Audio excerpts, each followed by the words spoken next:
guys, so I want to talk to you about this tote planter that I have right here in my backyard. So I used totes as my first raised bed, and this was a good start. So because we had a lot of these totes, and I thought, why not use it for growing vegetables, and it worked. So I liked the first one that I had, and I added a few more until I have all this all this toast that I'm using as a planter. All I needed to do is drill some holes, and voila, you got a planter. Just fill it up with some soil, but honestly, like a third well, really two-thirds, about two-thirds if not half, of this is pretty much unfinished compost, and it has worked pretty well in feeding these plants.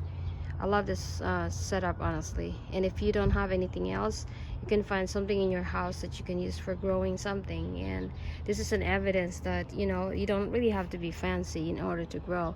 But if that's a big deal for you, you can order or get your favorite raised beds. So I used this one for growing my vegetables right now. Basically, I have brassicas here, kale, and different varieties of kale and collard greens, and I also have a little bit of cabbage and some bolting Swiss chard right there.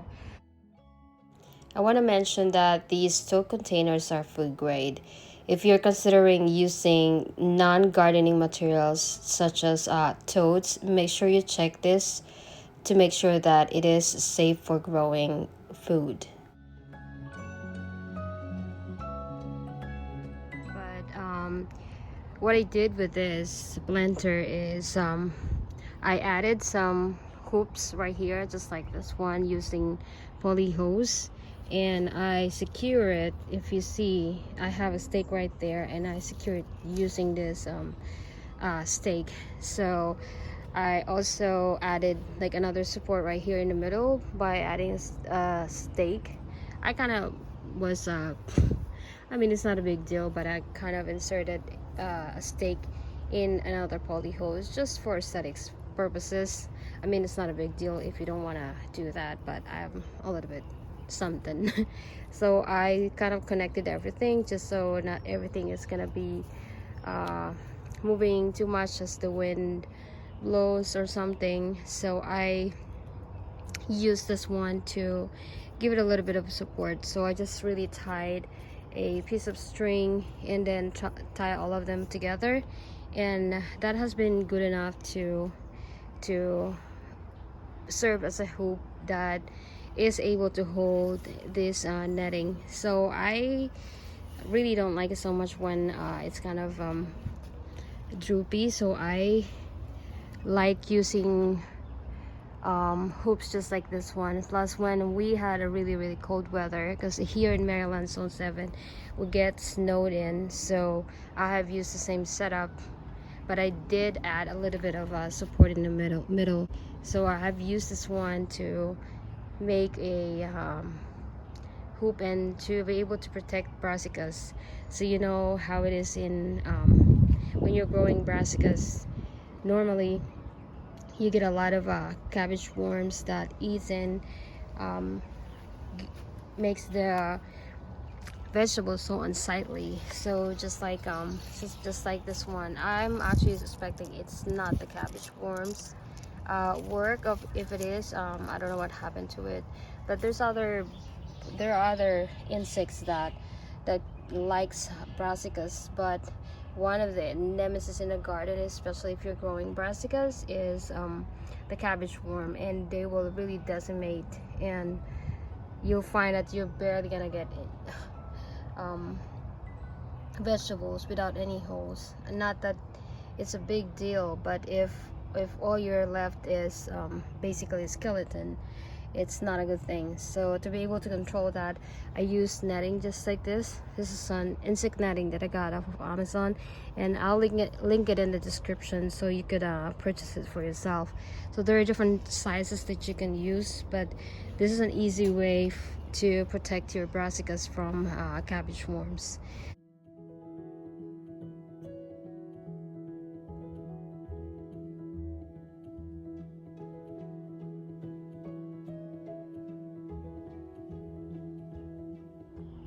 have some more raised beds in here that I know is not really gonna last for a long time, but while it's here, I am using and maximizing it to its full potential.